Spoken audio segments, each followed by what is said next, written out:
What's going on, fellas? Welcome back to the man cave. No, that's not what we're gonna call this. I can't call it that. That's stupid. I don't know what we're gonna call this yet, but it is my garage.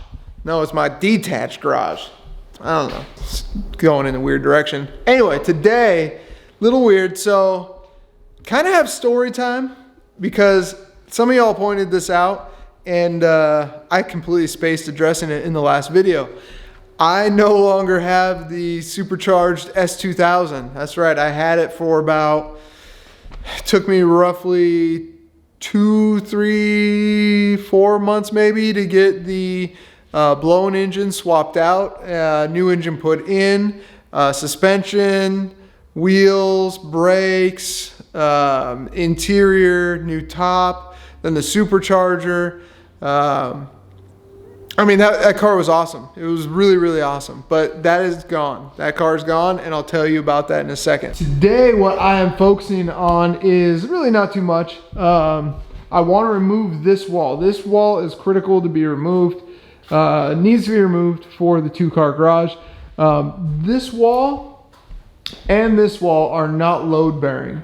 They're not load-bearing walls. They're not necessary. And again, since I plan on opening this up to be a two-car garage, this will need to be removed first and foremost. And it shouldn't be that hard, honestly. There's no electrical outlets. Yeah, there really is nothing standing in my way from knocking this down. But again, I don't want to just use a BFH, so I'm going to try and take it out gently. So yeah, that's on my to-do list today. And then at some point I don't really want to get rid of this shelf or the shelving in general, but I don't want it here because this pulling into the garage, it'll be easier once it's a two-car garage, but pulling in, you know, I come in at an angle and this does get in my way. It is nice. I do like it. I like having shelving, but when I'm working on cars here and there, this amount of room, it'd be great to have this as workable room where I can do things or whatever. So I don't know if I'm necessarily going to, I don't know what to do with that. It is nice to have, but it just doesn't suit my needs for right now. And again, I could take it and move it like over here or something. It won't be wasted, that's for sure. But I do have other things to do for this area. But for now, let's figure out how to get down this, how to knock down this wall.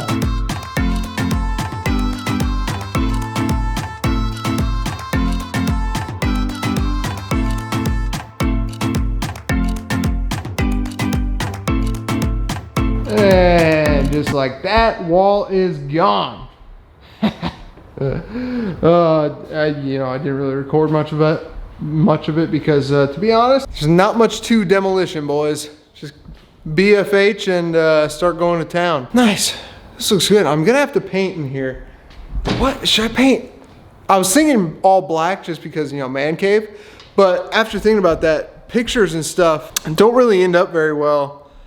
Don't look very good when there's black backgrounds everywhere, so I may do white because black just tends to like blend things in together, and you know, I don't know, I may do white and that will help give some light too, maybe some, I don't know, some extra lighting or some different lighting or something. I don't know, lots of possibilities. But first, getting this knocked down was on my list of to-dos. Next is that one, which probably be a lot of the same. Not a big deal to knock that down. So with the S2000, so I got it back in, and I'll probably put some pictures of it up here, but I got it back in, it was January 2020 actually. Yeah, it was like January 5th, 2020, with a blown motor. And I found it was literally right down the street. Long story short, if you guys followed it, I dropped the blown motor out of the car. I ordered a new long block, well, basically a new engine. I put that in, did a bunch of maintenance stuff, did throwout bearing, did new guide tube, basically did LHTs like transmission refresh or clutch refresh type of deal. I put the FX 300 or 350 clutch in there. Nichi bearing, stayed with the stock AP1 flywheel, basically did everything. If you guys have been watching, well, okay, let me keep going. Got that running right, and then the goal with that car was to always supercharge it. I wanted to do like a 2.4 liter NA build, but after seeing how much that costs, it's pretty silly. So I decided to not go with the NA build, figured I would go supercharger, got a screaming deal on a Kraftwerks Supercharger, which a lot of people have problems with. Now, I didn't install the Kraftwerks Supercharger, but after I bought it, I read that replacing a lot of the hardware with ARP hardware was the move. That's what I did. I had the installer use all ARP hardware. So they did that, and it worked great. The car ran great. It had made awesome power. I mean, I put pole positions in it. I put a new top on it. The car was awesome. But if you're watching the S2000 market, right, it's really starting to climb back up. I don't think we're at the peak of it by any stretch of the imagination. In fact, I think my personal opinion is that as we get more towards everything electric or more electric cars, I think cars like the S2000, GT3s, NSXs, those types of cars are just going to keep appreciating. Maybe not to the moon like Dogecoin, but they're going to keep appreciating, and at some point they'll find their level, like NSXs. I don't think they're appreciating anymore, but they did find their level. Like a good facelifted one with low miles is going to be above 100K. Even a 91, 92, those are still going to be 50 to 70,000 depending on miles. The Nardis are going to be 150. So with that being said, I was watching the S2000 market closely, and I felt it was kind of the right time to get as much as I could for the car. When I went into building that car, I basically knew I was going to take a bath on parts, my own labor. Not that I really put a number on that, but I basically had a feeling I was going to take a bath on the car because they just don't really, they didn't hold their value in terms of modifications. So say I bought that car for $4,000, whatever, I did a new motor in it, which was $3,000. That's estimating that's on the lower side. I think $3,500. I did a new top, $700. Did new wheel, used AP2 V1s, I believe. Did spoon brake, calipers, the supercharger kit, which was another like $3,500, $4,000. The cost to install that, a couple $1,000. Tuning, the pole positions, the seat mounts, the sliders, the Mugen exhaust, which then was changed to a T1R dual Sparrow. So anyway, my whole thing with that was I went into that thinking probably the most I could get for this car would be around $15,000 after all said and done. But there were a few things in my favor. One, it had a clean title, still has a clean title.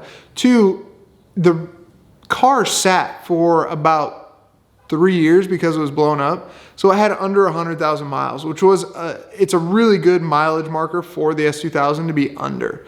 So I had under 100K on the car, and the new motor I got, which was awesome, it was in like a 500 mile range of what the chassis was. So I didn't have to mess with like trying to keep track of the car has this many miles, the motor has this many miles. It literally was within like 500 to 1,000 miles of the same mileage. I got really lucky there. So basically I was watching the market, saw that S2000s were slowly starting to increase for low mileage ones, but clean ones. And you guys know what I'm talking about. You see one that you can tell has been hacked up and a bunch of different things done. And even if it's been modified, there's a difference between modifications that are done poorly and modifications that are done properly. They're just, you guys know what I'm talking about. You guys do this stuff. So you can tell a car that's been well cared for and, looks good and has documentation, things like that. So I thought it was the right time. I put it for sale for, I believe, 20 or like 19,995 or something like that. And within 24 hours, someone had wired me money. I'm not going to say what I got because I don't know if he wants me to say, but it was enough for me to pull it off of the listing, pull the listing down within 24 hours. He wired me money. He flew in, he got in the car, and he drove home. And actually, if he lets me, I will link his Instagram below because he's done some really cool things to it since getting it. He put Volks on it, I believe, switched out the exhaust for a single, which is going to help that supercharger a lot. He's done some good things to it, so it looks great. So long story short, S2000 is gone. Got rid of it within 24 hours. I don't think it was priced too low. I think the right buyer was looking for my car at that time. Any more, I think, would have been a little unreasonable. So that's where the S2000 is. It's gone, new home. That's what these projects are for, kind of, because now the E36, I've talked to a bunch of people about it. I've gotten, like, not necessarily offers, but I've gotten probably 5 to 10 people have said, if you decide to sell this car, let me know. And, you know, some numbers have been thrown around for that car that are kind of, I don't know, not shocking to me. We're not talking anything huge by any stretch of the imagination, but like that market's interesting for a clean, well-built E36. That market's interesting, but I just don't know if I could let it go. It's what I basically revamped this channel for. I put tons of time into it, a ton of money into it. And it's kind of like one of those projects that, like, I don't think I'll ever be able to stop tinkering with, no matter how far along it gets. There's always something I want to do to it. All right, so here's the deal, boys. I was actually going to edit this video and call it a day, but I realized that's just pretty lame. I didn't really do anything. I mean, I told you guys about the S2000. I knocked down this stupid wall. I mean, that's not really doing too much. So what I decided I'm gonna do, I'm gonna unbox the seats for the E92 build. I was waiting to do this because the seat rails are actually coming in like 2-3 days. So I was waiting to do this, but you know what? I figure I'm just gonna try and, my new strategy with YouTube, because I always don't have stuff to film, but when I do, I'm just gonna try and pack as much in as I can, even if it doesn't really, I'm tired of saving stuff, like the carbon fiber hood, where is it? Right there. I mean, I haven't touched that because I'm waiting for everything, and it's like I wait. I'm done with that. So I'm gonna unbox these so you guys can see what I have ordered, because I'm so jacked about this. All right, I literally ordered these probably November last year, December? No, November. Yeah, and they're supposed to be in January, and that didn't happen. March didn't happen. Or January, I've missed one. February didn't happen, March didn't happen, then April, it was finally like, hey, we're ready now. Anyway, let me show you guys these. I haven't seen them. This is gonna be my first look at them.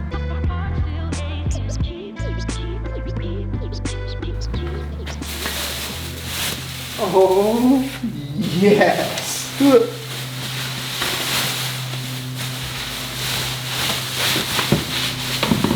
All right, put that on the ground. So I can put these right here. Heck yes, dude.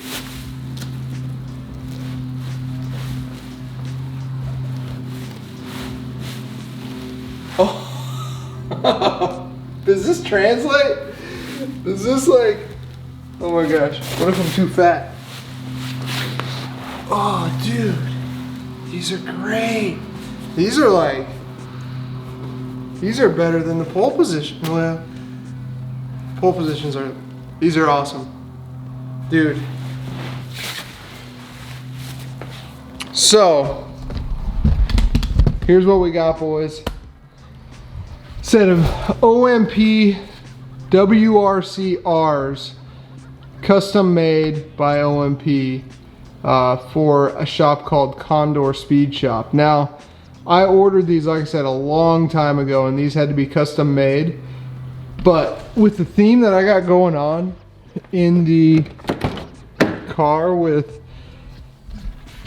the e-brake, the steering wheel, the shift boot, and then with these bad boys? Are you kidding me? Dude, I'm so jacked on. These seats are the coolest, man.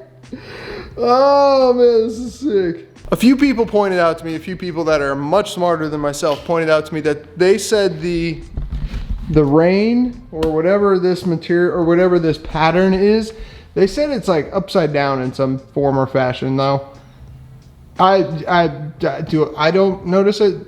I mean, do y'all notice it? I don't know. Maybe, I have no idea what that even means. I know it's not supposed to go this way. It looks great to me. It looks freaking awesome to me, and it's gonna look sick either way. I think these are gonna be freaking epic. I'm so glad I did this. Oh man, I'm so jacked with these. These are dope. I'm so freaking stoked with this. I'm so glad I decided to unbox these. All right, so that's really gonna do it this time.